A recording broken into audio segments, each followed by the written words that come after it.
Let's see, saying, in your knowledge and research, will the elimination diet or specific food or natural medicine in your not reverse diabetes? Well, that's a very, it depends on how you're classifying like what technically diabetes is. And we talk about type 2, right?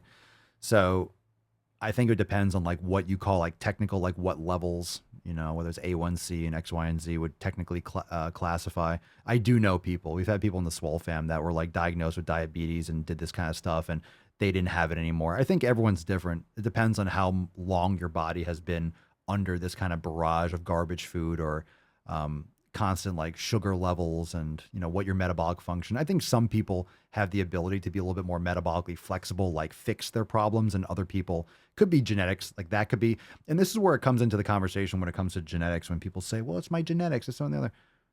Look, anyone can be healthier than where you are now. Now, if your parents were morbidly obese and you were poisoned for 20, 30 years growing up, or 20 years, whatever it is, yeah, you might be, behind the starting line a couple hundred yards, but it doesn't mean you can't make massive improvements.